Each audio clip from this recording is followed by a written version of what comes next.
A very good evening and welcome to the news tonight, your one stop for the day's top stories. Let's start with the headlines.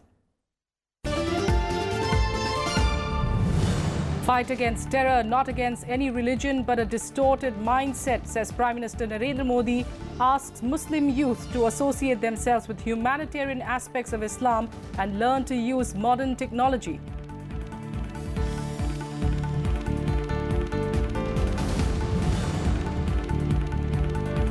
India and Jordan reaffirm support to the Palestinian cause. Prime Minister Modi and King of Jordan Abdullah II hold a bilateral meeting. Both sides signed 12 agreements, including one on defense cooperation.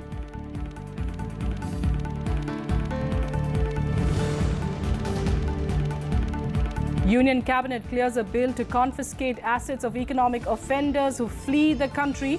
Fugitive Economic Offenders Bill 2018 to be brought in the second half of the budget session of Parliament that starts next week.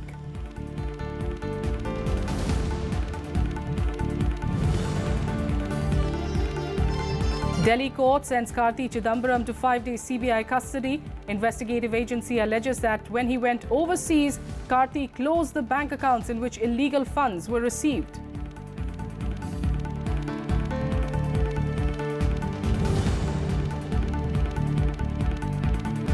And telecom operator SEL files for bankruptcy. Company says it is facing troubled times due to intense competition and the disruptive entry of a new player.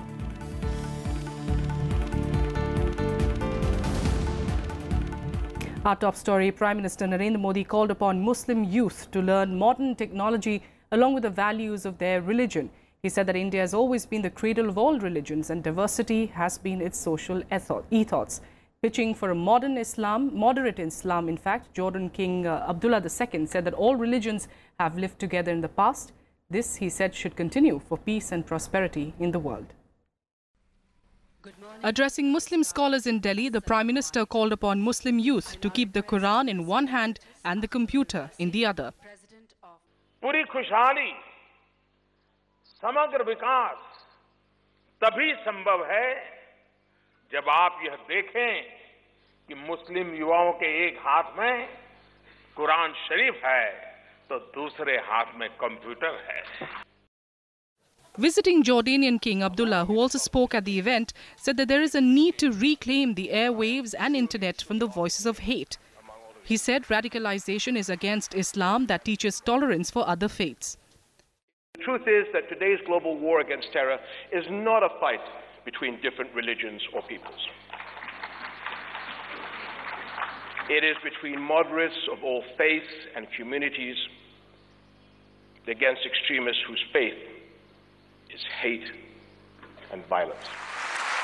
Before their speeches, Prime Minister Modi presented the first copy of the Urdu translation of the book, A Thinking Person's Guide to Islam, to King Abdullah II.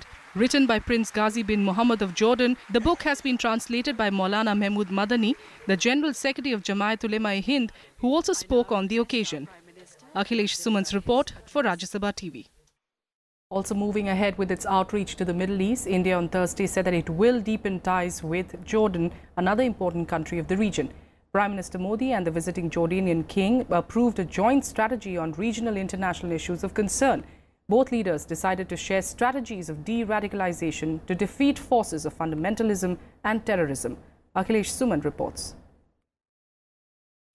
Jordan King Abdullah II held a summit-level meeting with Prime Minister Narendra Modi. 12 agreements were signed between the two countries after the meeting. The agreement on defense cooperation will include training, industry, education, military medical services, cyber security, counter-terrorism and peacekeeping missions. Other areas in which agreements were signed are information technology, health, administration, customs, media, tourism and supply of phosphates. Both leaders renewed their support and commitment to the Palestinian cause. His Majesty was appreciative of our Prime Minister undertaking a stand-alone visit to Palestine through Amman. He commended the role India is playing in the region.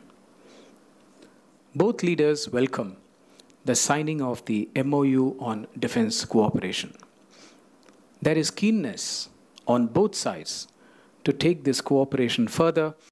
India has also pledged support with medicines and vaccines worth $5 million. Last year, India had given $2 million in cash to Jordan. See, there are about 1.3 million Syrian refugees in Jordan. This is in addition to refugees who had earlier come from Iraq, and of course, a lot of Palestinian refugees who had come earlier. So therefore, yes, Jordan needs assistance.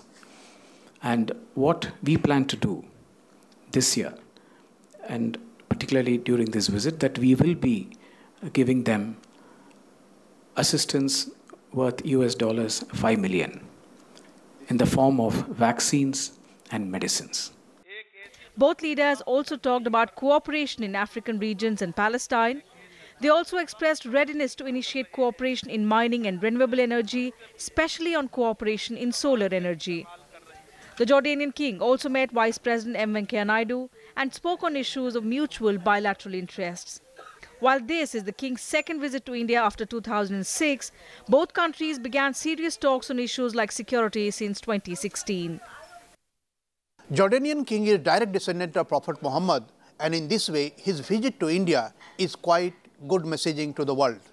He has enough experience in de-radicalization, and he has also experience in living in difficult territory. India wants to learn from his experiences. Akhilesh Suman for Rajya Sabha Television with camera person Manoj in Delhi. In other news, in a landmark move, the cabinet has approved a stringent bill to deal with economic offenders to deter offenders like jeweler Nirav Modi from fleeing the country. The cabinet meeting, chaired by Prime Minister Narendra Modi, approved the Fugitive Economic Offenders Bill on Thursday. The bill provides for confiscating assets without conviction in cases where economic offenders flee the country. These assets would then be sold to pay off the lenders.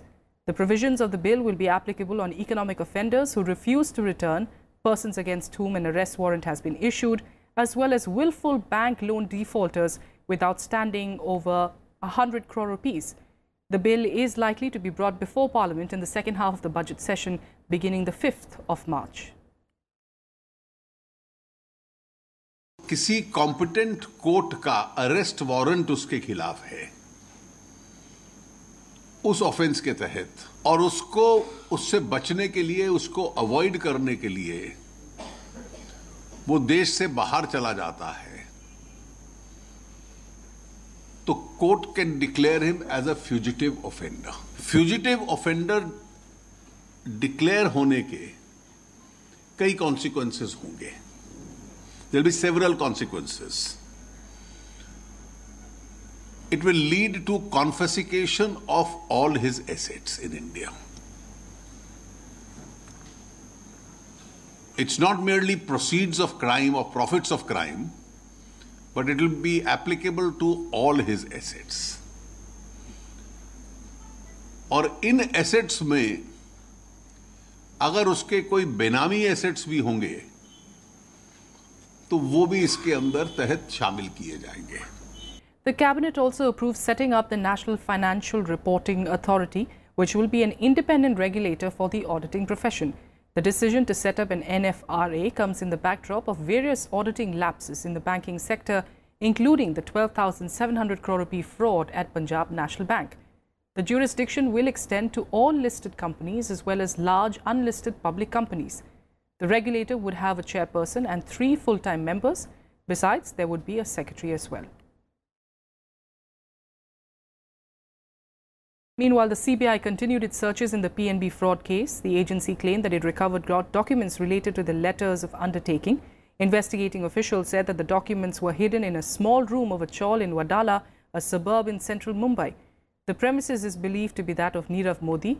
The CBI also said that the billionaire jeweler has refused to join the probe, citing his business engagements. The Enforcement Directorate also attached 41 properties valued at over 1,200 crore rupees in connection with its probe against Gitanjali Gems and its promoter Mehul Choksi. It also examined Punjab National Bank's Managing Director and CEO Sunil Mehta at its zonal office in Mumbai on Thursday. And the Enforcement Directorate said that it has attached 42 properties worth 1,200 crore rupees belonging to Gitanjali Gems and its promoter Mehul Choksi. The ED in fact issued a provisional order for attachment under the Prevention of Money Laundering Act. The attached assets include 15 flats and 17 office premises in Mumbai, a mall in Kolkata, a 4-acre farmhouse in Alibag, and 231 acres of land at locations like Nasik, Nagpur, Panvel and Villupuram in Tamil Nadu. A 170-acre park in Hyderabad's Rangareddy district, valued at over 500 crore rupees, has also been attached. The CBI and the ED have registered 2 FIRs each to probe the case.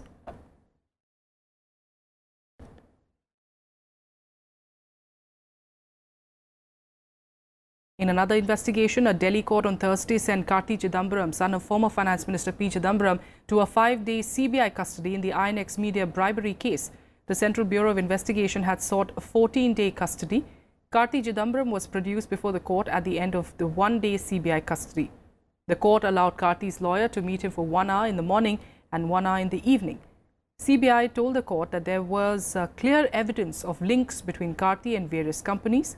It also alleged that when Karthi went abroad, he closed bank accounts in which funds were received. And remember, Karthi was arrested by the CBI from Chennai airport on Wednesday on his return from abroad.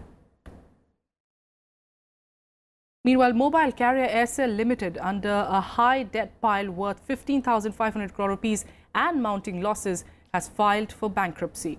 In a statement, SEL said, and I quote, "The board of directors of the company acknowledged that it has been facing troubled times in a highly financially stressed telecom industry owing to intense competition following the disruptive entry of a new player, legal and regulatory challenges, high level of unsustainable debt and increased losses. This has caused significant negative business and reputational impact on the company," unquote. The filing was made in the National Company Law Tribunal in Mumbai after a joint lenders forum meeting. SEL had recently shut its services in 6 circles: Gujarat, Haryana, Himachal Pradesh, Madhya Pradesh, Maharashtra and Uttar Pradesh West. The entry of aggressive newcomer Reliance Jio and its disruptive offerings have forced mobile operators to respond with matching tariffs, hurting their financials and increasing their debt burden. Many of the smaller operators have succumbed to market pressure and opted to merge or get acquired by larger players.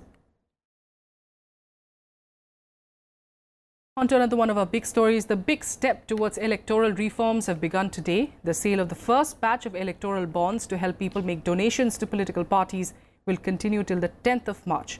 The bonds are being sold at designated branches of State Bank of India across the country. The electoral bond scheme was in fact notified on the 2nd of January this year. And as per provisions of the scheme, a person who is a citizen of India or an entity incorporated or established in India can purchase electoral bonds. SBI has been allowed to issue and encash electoral bonds initially at its 4 authorized branches. The bonds are being sold at main branches of SBI in 4 metro cities: New Delhi, Mumbai, Kolkata and Chennai. An electoral bond is valid for 15 days from the date of issue.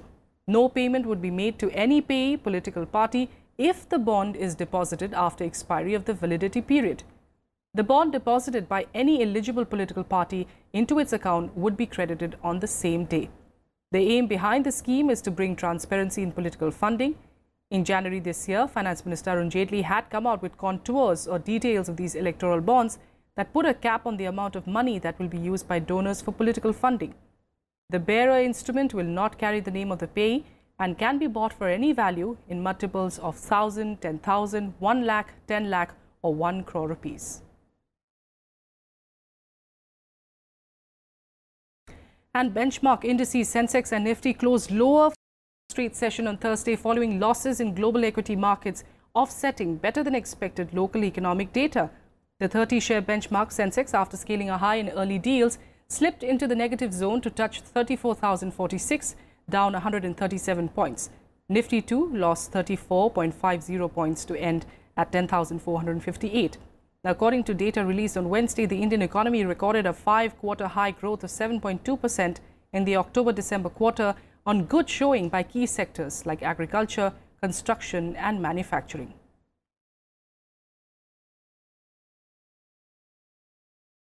A quick break here. We'll be back with more news in a bit. Stay with us.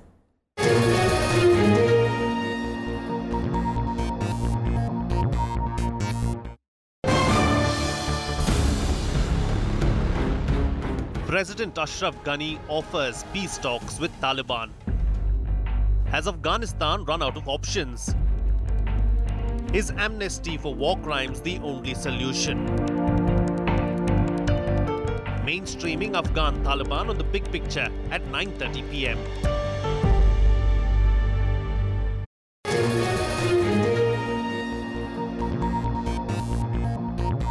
Welcome back. Let's continue with national news. In a major jolt to the Congress, 4 of its MLCs in Bihar quit the party and joined the Janata Dal United on Thursday. Those who joined the JDU included former Bihar Congress President Ashok Chaudhary, Dilip Chaudhary, Ramchandra Bharti and Tanveer Akhtar. Their resignation came a day after the party suspended them. The suspension reportedly came after the 4 rebel leaders had requested the chairman of the Legislative Council for a separate seating arrangement in the House. The Congress, which had 6 MLCs in the Bihar Legislative Council, is now left with just 2. The split in the Congress came a day after former CM Jitan Ram Manjhi walked out of the NDA and joined the RJD-led alliance.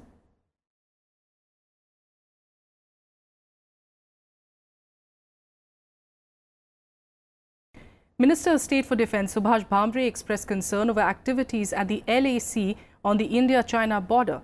Terming the situation as sensitive while addressing the Army seminar, Bhamre said that it had the potential of escalation. India will continue to give a strong reply to Pakistan's acts of infiltration and ceasefire violations on the border. Minister of State for Defence Subhash Bhamre said this while addressing the annual Army seminar in New Delhi. He also said the situation along the line of actual control was sensitive and could escalate. On the line of actual control, the situation is sensitive, as incidents of patrolling, transgression and standoff have a potential of escalation. While confidence-building measures are being enhanced, we shall continue to take all actions as deemed necessary to ensure the sanctity of line of actual control. Speaking at the seminar, Army Chief Bipin Rawat said India's economic development must go hand in hand with modernization of the armed forces. He said the security of the nation is vital for its economic development. Economic development and military modernization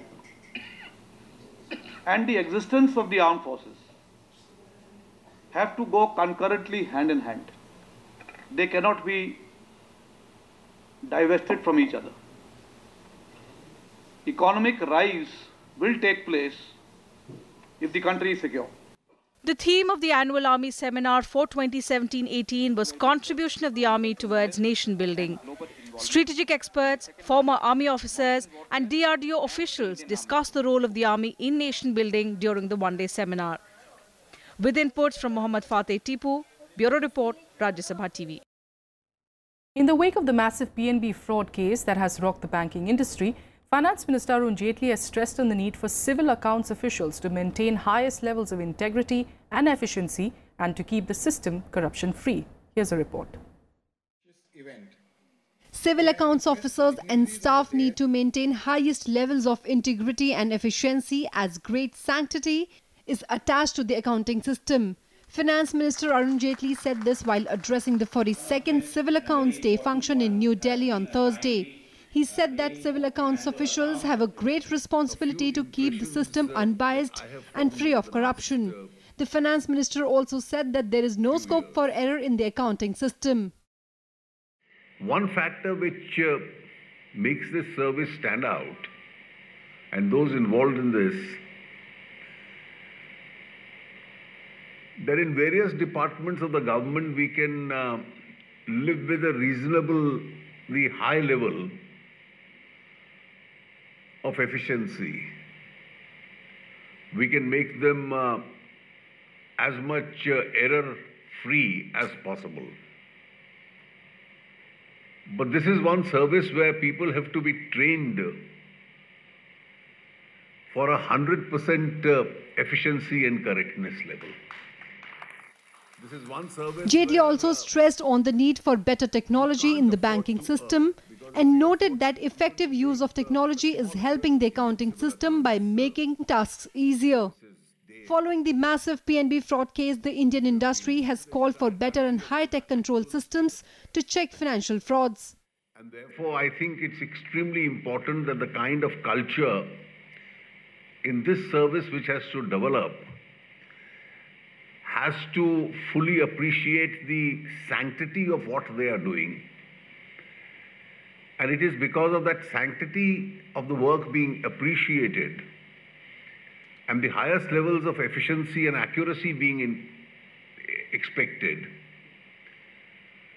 which adds to the integrity of the accounting system of the government. At the event, Jaitley also said that revolutionary changes in policy have been made by the government, like direct benefit transfer, the goods and services tax, and in the direct tax system.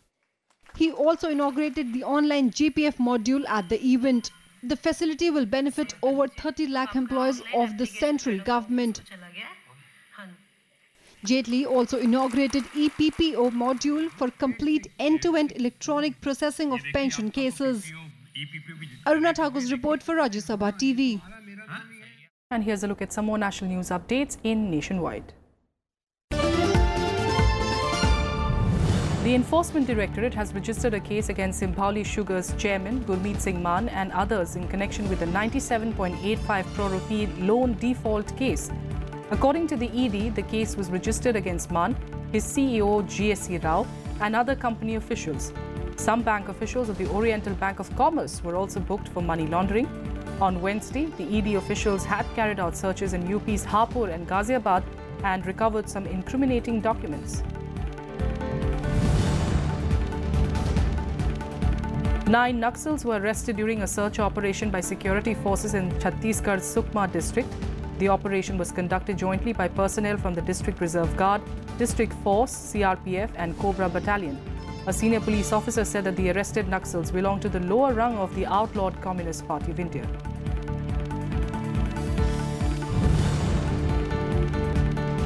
One man was killed and one injured in an avalanche in Bandipora district of Jammu and Kashmir. Police officials said that the 2 men were rushed to a hospital at Tulel, but one succumbed to his injuries. Meanwhile, a joint rescue team of police, army and state disaster response force recovered the bodies of 3 persons who went missing in another avalanche on the 24th of February.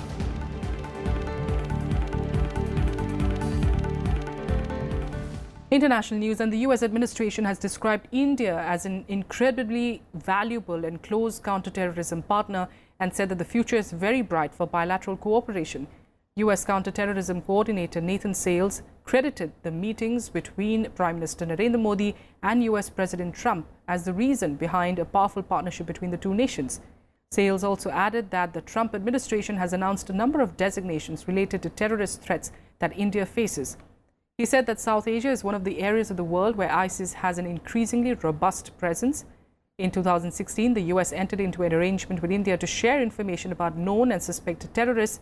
And Sales said that the US is also working with its partners to develop a set of responses which include things like information sharing, exchanging data about known and suspected terrorists, and improving border security efforts to spot terrorists. And at least 15 people were killed and 40 others injured in a train crash in Egypt's northern province of Beira. According to reports, the incident occurred after 2 passenger carriages separated from one train and collided with a cargo train. The injured were rushed to nearby hospitals.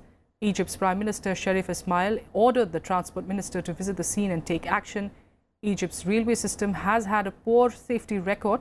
Last August, a collision killed 42 people and injured more than 100. And that's it on the News Tonight. Thanks for joining us.